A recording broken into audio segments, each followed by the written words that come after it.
I'd like to share a talk on Substack with the hope I can connect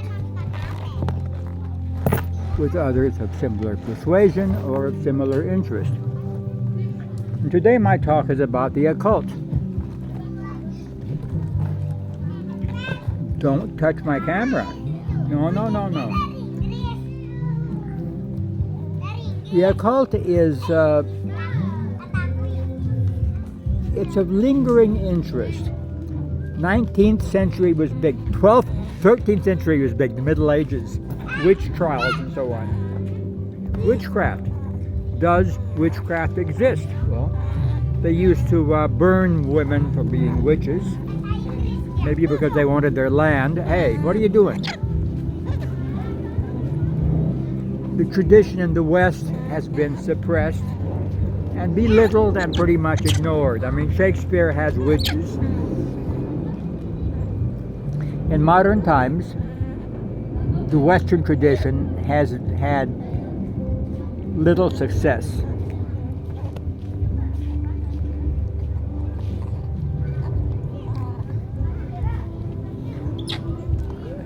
I'm sitting here on an island which has hosted human beings of various sorts for 100,000 years. Java Man and others. And the traditions, the cultural and ethnographic traditions, do go back for thousands of years. I mention that specifically because of the occult being one of the considerations and concerns of everybody. The king can be laid low by occult power. It doesn't give a shit if he's king. His children can be made sick and die.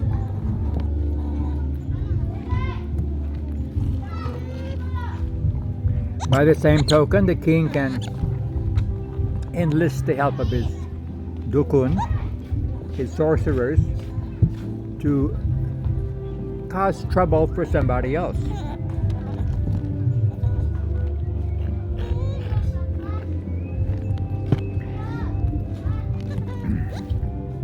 Assuming the occult exists, and if you do a little bit of acid, you're going to undoubtedly consider the existence of alternative realities quite close in to our own reality. Only a diaphanous border existing. Dimensions. The afterworld. What happens when you die? Well, you can't talk about it because it's not talkable. I'm gonna hold you upside down. How is that? Yeah, you. If I didn't have these guys on chains, they would leap up and get 220 volts and electrocute themselves, like monkeys do in India, the wild monkeys. So they are chained as we are all chained. Assuming the existence of the occult, which if you do not do, there's no point in listening to this. Next question is, do you want to have anything to do with it? And the answer in general is no. And the reason is because whatever your objective, you are dealing with something which has no specific reason to obey humans or do what humans want. May or may not. And a couple of the stories I plan to share with you here today are about just that. Hey, you're trouble, you know that? Who's that ugly monkey? Who is that ugly monkey? Yeah, I know.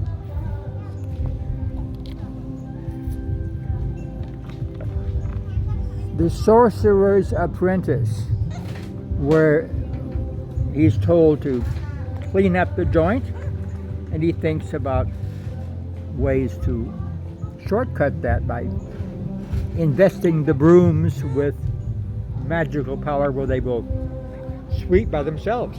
And of course what happens is, as in Faust, as in all of the occult tragedies, is the occult doesn't obey, or doesn't obey the way it's presumed to obey the human beings, and goes its own way and may even destroy the one attempting to master the occult. This happens here. The Dukun are often in danger of whatever forces they might wield on somebody boomeranging back to them and making them ill, injured, or dead.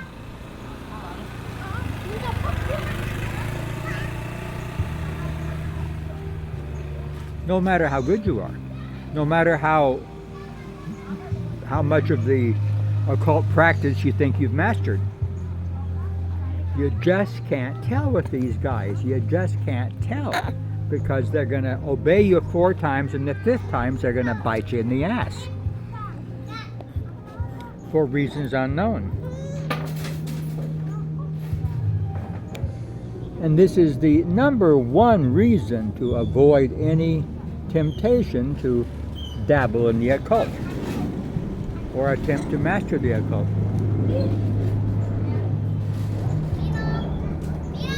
This is a caveat. I have always been what back home in Texas we call hog cautious. Now, the old hog may be in the thicket in there, but he ain't coming out.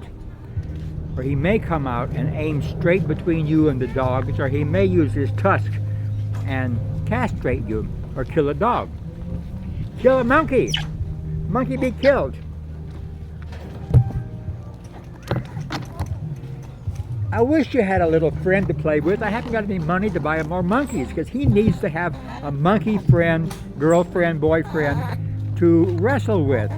Us humans are not so good. Here you go. Whoa! So I will relate a little bit. First of all, a story about having succumbed to occult power in a very minor way. I was on bus 640 going from East Jakarta here up to the center of the city on some kind of business, copywriting or editing, about 11 o'clock in the morning. At 11 in the morning, the buses are almost empty. There were no more than about half a dozen people in this rattly old bus. And it was going up Sudirman, which is one of the main arteries of the center of the city. And I was headed for a building near BNI 46, which is one of the landmarks in the center of the city. Taking along a small laptop computer in the backpack, about the same size as this one right here.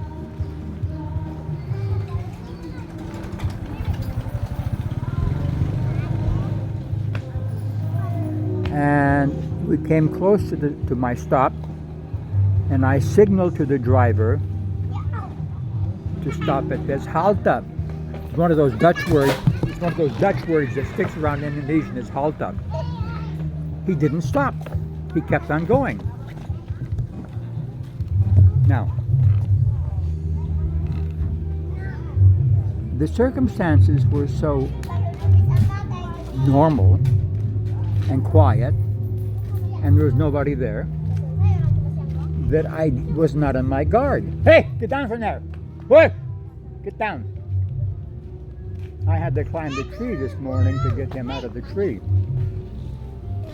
Now he's stuck again, you see, you're stuck again. I stood there and my focus was on the driver and getting him to stop the bus. Nyangkot lagi. At that moment, I was triangulated, is the word I use. There were three short people, males, three men, young men, around me, and they triangulated me. At that moment, I did not realize that because my attention was focused on getting off the bus and getting back to my bus stop, having to walk back. There's a very large bridge over the river, and after the bridge, me yelling at the driver, he finally pulled over and stopped, and I stepped off. And when I stepped off, immediately I noticed my backpack was open, like this. And my laptop computer, a little cheap one, a cheap laptop, was gone. Why do I think this involved the occult? Because I remembered at that moment hearing the sound of my zipper being open. Somebody back there knew that they had me numbed just enough, my attention distracted. They opened the zipper, they pulled out the first thing they saw, which is the laptop. The bus stop, I got off and he was gone. I'm pretty sure the driver was complicit in this, otherwise it wouldn't have worked quite the way. And I have to say, I admired their technique.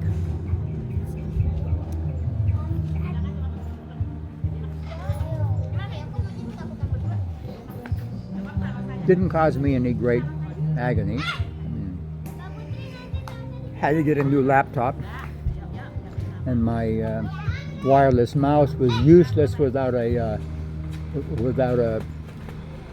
dongle. Okay. Now we go on to a more serious case. Two more serious cases, which I am personally convinced were both black magic. I mean, if you say black magic, it sounds like Carlos Santana or something. No. Occult power, negative occult power, in order to do harm to another human being.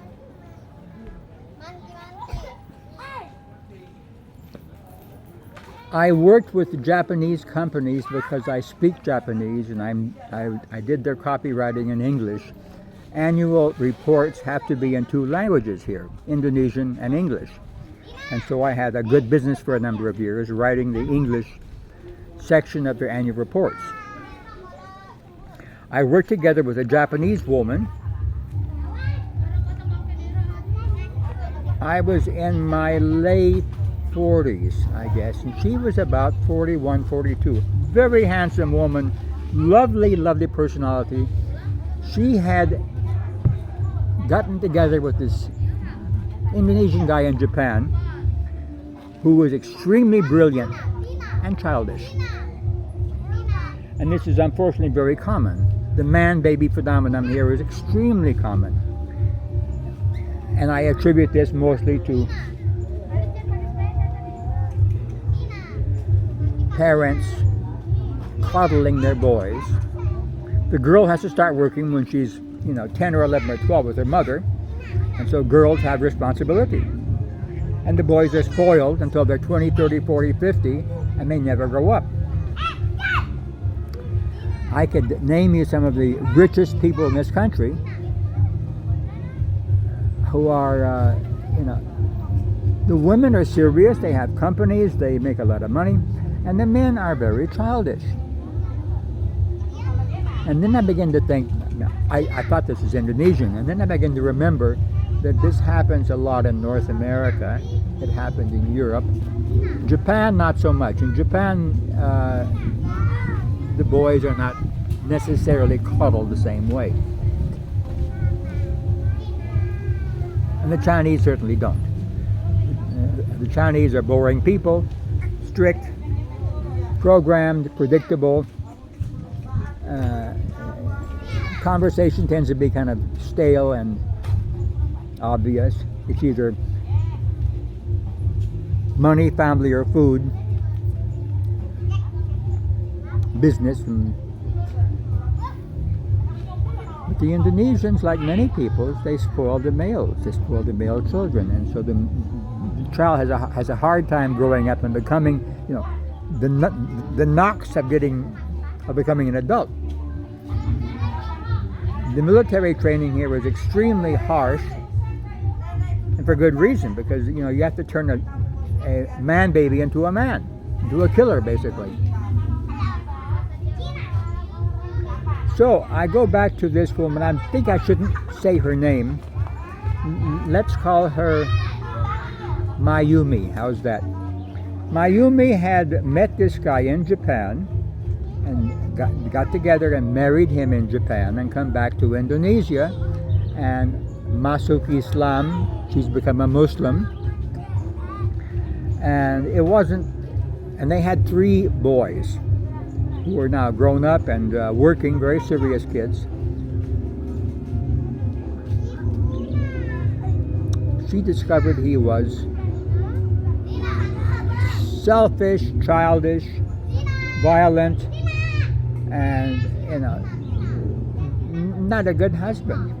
So she attempted to get a divorce. Now, to get a divorce, you have to get a religious divorce and a civil divorce.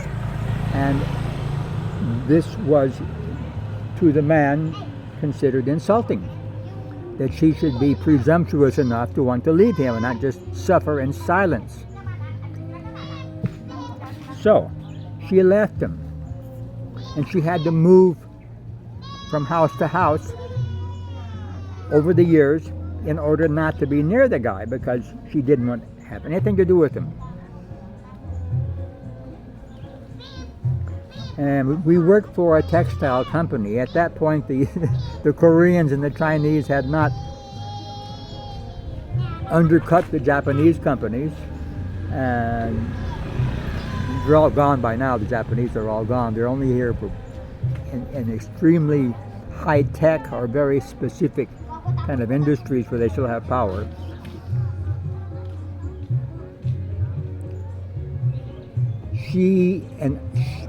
We decided to go together to southwest Java near Ujung Kulon because she could get a company car for us to go in. And we were driving down in the company car and we're talking about our situation. And she said, "My boys go and visit their father. And he tells them, you're going to have to get your school fees from your mother because I haven't got any money." And she commented to me, well, I found that funny because I know that he paid the Dukun 5 million rupiah to harm me. 5 million rupiah at the moment is $300 odd. Good amount of money. Not fortune, but not the kind of money you pay to kill somebody, that the hitman killed somebody, but the money you pay to have somebody's leg broken or have him smashed up in the face, were you so inclined. And she thought that was funny. And I didn't forget. But as I say, she took great pains to have nothing to do with this guy and stay. She should have gone back to Japan, but her boys were here. 18, 20, 21 or so. One of them phoned me on a Saturday morning. My mother can't wake up.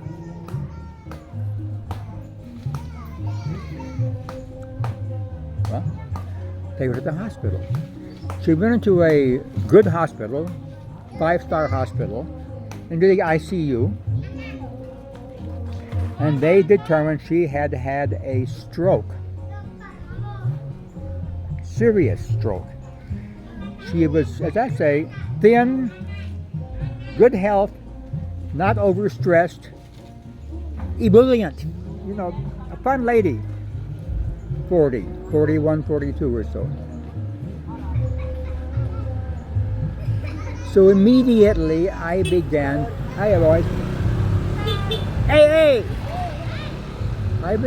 to connect the dots and think, I wonder whether she's had anything happen to her.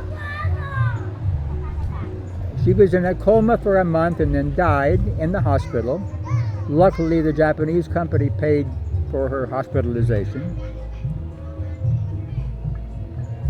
And they buried her out in a very large cemetery just to the south of Jakarta, in Cibubur, with a tent set up.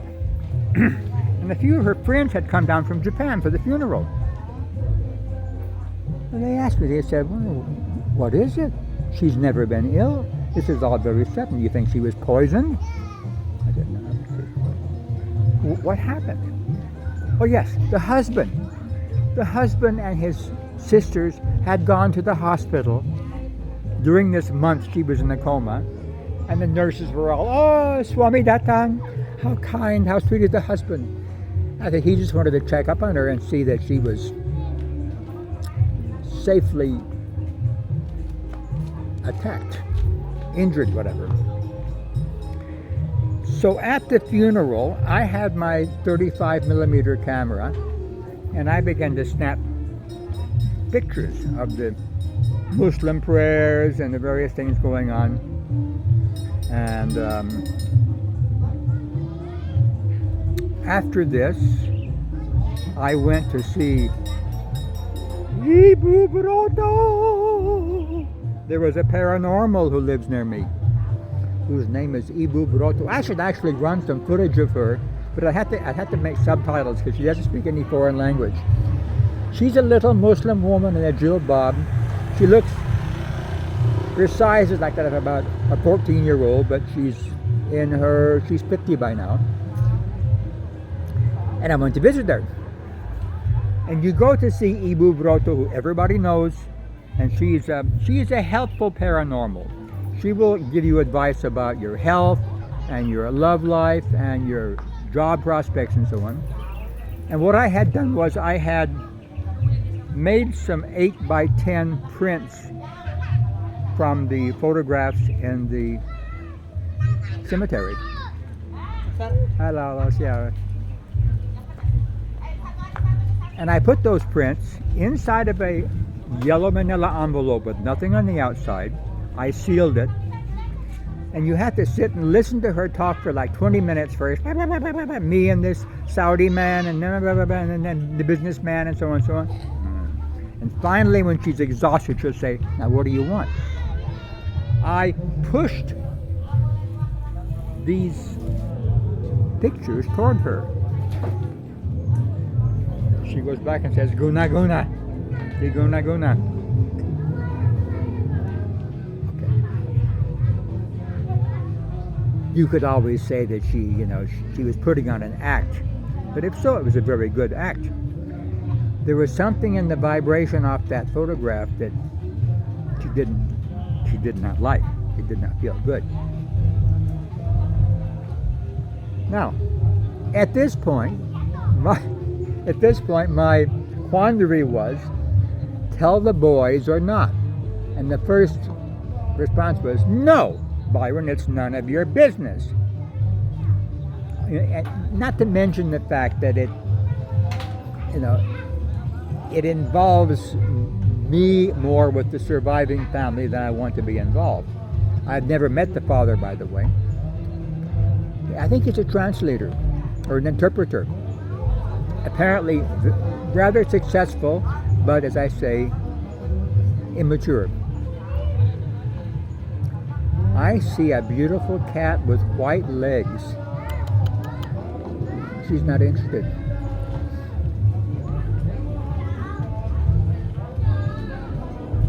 So I decided not to tell the boys.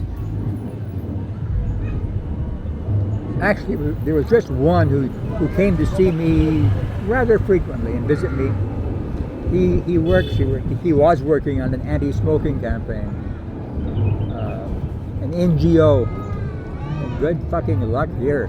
They start about 7 or 8 years of age and on they go. And it's a gigantic industry, the clove cigarettes, employing like 300,000 people. So what do you do with all the farmers and all the farmland and all the tobacco middlemen and the factories and the women who sit there having a glorious time hand rolling the cigarettes? How do you just say, no, this has got to stop?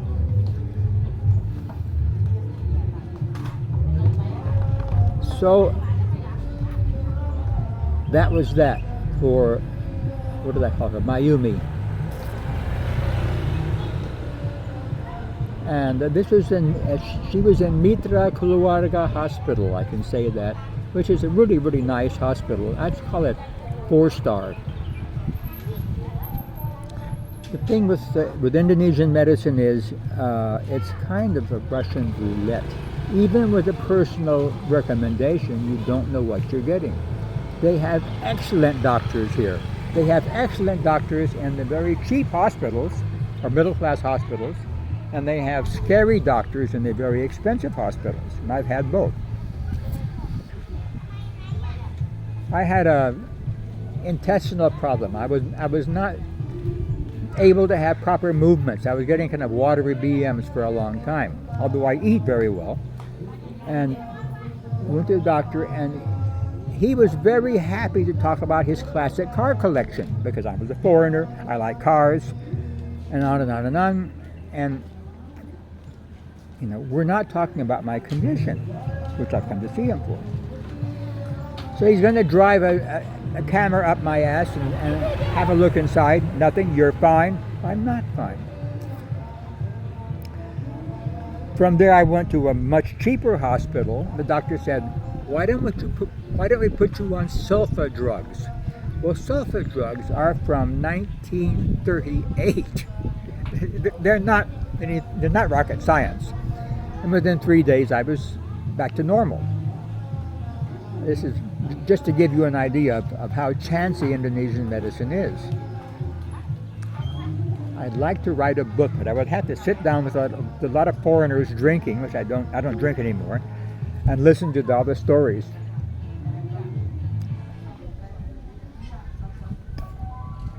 I was riding a motorcycle with a tall Yorkshireman. I got to be careful here because he's still alive, and I'm friends with his wife, and I don't want this to get known. If you know Yorkshiremen, they tend to be brassy, loudmouthed, sort of aggressive, and he was a salesman, which made eminent sense. I mean, it made eminent sense for that kind of personality. He was a spelunker, and he was a diver. He had wonderful stories about diving. Fishing boat had a net tangled up in its propeller, and they wanted the divers to go down and cut the net loose. The diver said, please give us the key to your boat. No, we want you to give us the key to the ignition, so you can't just cut us to shreds and piss off when the net's cut. Didn't necessarily say it like that, but that's the idea. But anyway, really strong guy, 45 or so, about 6'1" or 2, and he wanted to get into motorcycling, and I'm a motorcyclist, so I recommended the Kawasaki Ninja RR, which was about 30 million, which in today's money is around $2,000. 2-stroke, 150cc, do about 160 kilometers an hour. Really nice bike. Unfortunately, 2-strokes now are a vanishing species. And I got to be careful. What shall I call him? How about Franco? Okay, Franco and I went touring to Bogor, city of Bogor, early in the morning. I'm in my Ninja. He's in the Ninja RR. We're going up toward I want to say Batu Tulis. It's not, but it was in South Bogor. We're having a good ride, and somebody comes along in the other direction and runs into Franco. Boom, down they go. Well, his motorcycle is not capable of running anymore. We get off, we talk to the guy. The guy was hurt a little bit, And later it turns out his family came, and his relatives were very concerned we were going to sue or call the police because it was this guy's fault. And later on, Franco was telling people, I want to figure out how I can blame Byron for this accident. And that's the kind of a guy he was. He had met this Indonesian woman in, let's make him I said Yorkshireman. Well, obviously it's Yorkshire is in the UK. He'd met her there. They got married. She's an older woman, not beautiful. Wonderful, wonderful woman, great heart, very honest, very hardworking, sincere. And then came the crisis of 97, 98. Boom. The Crismon, the monetary crisis, and they had a textile business, which went belly up. A Korean owed them 5,000 US plus, and that was the straw that broke the back. And I told Franco, I said, look, why don't you come teach English with me in company offices? You're not a teacher, but your act as a salesman is not that distant from a conversational teacher. So he did it, and he was very successful. The company employees liked him very much, and he was teaching together with this 26-year-old woman from Padang in West Sumatra. And they were very friendly, and pretty soon, before you know it, Rico and this lady were planning to go and live together. Ditched the wife, did an apartment in North Jakarta. Well, this I thought was really, really dirty. I didn't say a thing. I did not get involved. I did not say anything. I did not show by act, word, or deed any disapproval, but it's pretty dirty.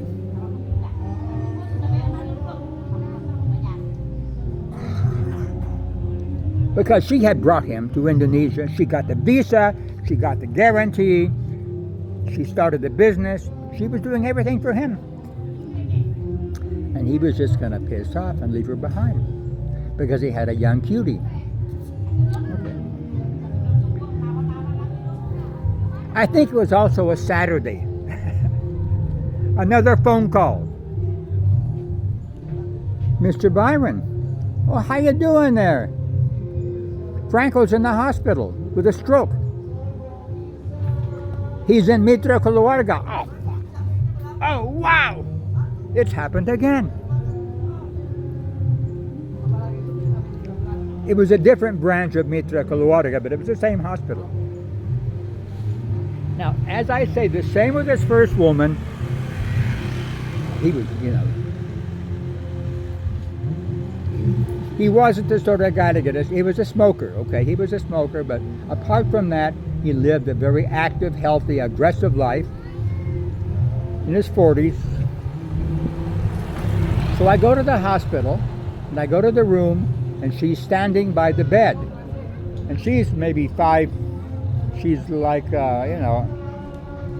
put it in metric, I'm gonna say 5.5 feet tall was what? 120, 130. And this guy is like 6'2 or 6'3. He's 2 meters. And he's stretched out there like this. And he's paralyzed down one side of his body. One side of his body can't move. Stroke!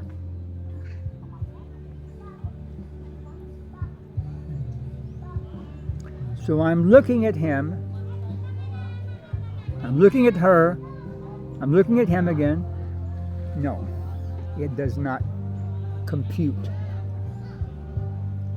She is a modern Muslim woman. She's not the kind of character who's going to go and approach a witch about vengeance on her wayward husband. I don't figure what it is. I can't figure. So I tell Franco, I almost said his real name. I tell Franco, you know, you better go back to the UK where you have socialized medicine. No. Well, you know, of course he had to go back and get his socialized medicine and his government stipend, and he learned to drive a car with controls, like all the other stuff. But I couldn't figure what it was. About a year passes,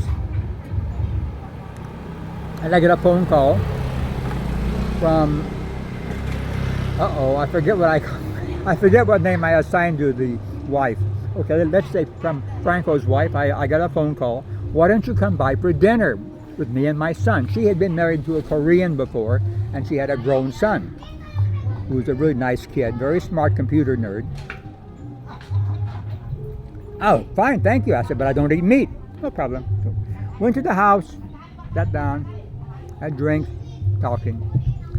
And then she said, you know, when Franco was sick, I got this jamu. Jamu is herbal medicine, herbal potions,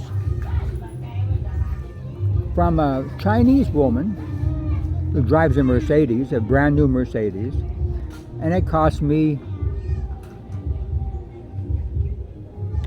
what did she say, 100,000 or $1 million? It was like a lot of money just for this herbal medicine. Let's say I'm paying her $50 for a little vial of medicine, of herbal medicine for Franco. But please don't ever mention it to him. Like, you know, he's already in the UK. How am I going to mention it to him? And then she said,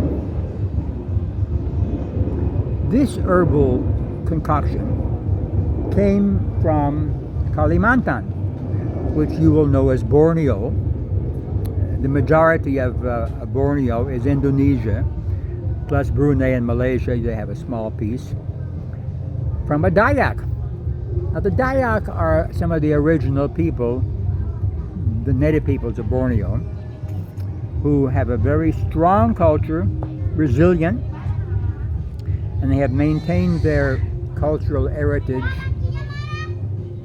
against the Indonesians, which is to say they have, some are Muslim, some are Christian, but many have maintained their old religion, their own, and their culture. They have maintained their way of life. Monetnya di mana? Apa itu? Monetnya. Monyet. Satu sana, ibu gak tahu di mana.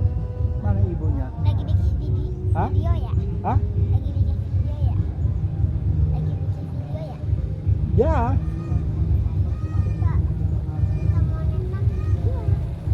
So, this medicine came from a dukun, a healer or witch doctor, a Dayak in Kalimantan.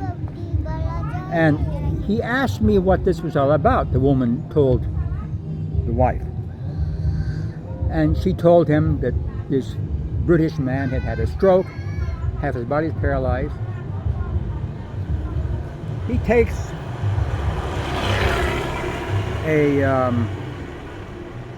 bowl, a shallow bowl with water in it, and he looks in the water and he tells, Haya, mal di camera. Come on. I said, you want to be a star? No. He looks in the water and he says, okay. What happened was this. The woman who my friend was doing decided that, you know, she really liked this guy, but she would like him a lot more if he had the house, the car, the bank account, and everything else too. So why not just kill the old woman? She goes to the, according to this report, she goes to this dukun. She pays him. She gives him a photograph of Franco and the missus. And the dukun says, okay. Salah tembak. the bolt of evil hit the wrong person. It hit Franco instead of the wife. But you see, this I tell you because this precisely illustrates the point I was trying to make before, which is that you don't really control these forces. You coax, or you wheedle, or you offer, or you request, but you don't command these forces. Monyetnya mana? Ada satu sana, di ibu gak tahu di mana. Bulalang. Bulalang. Kadang-kadang di tempat kambing juga. Penggigit kambing.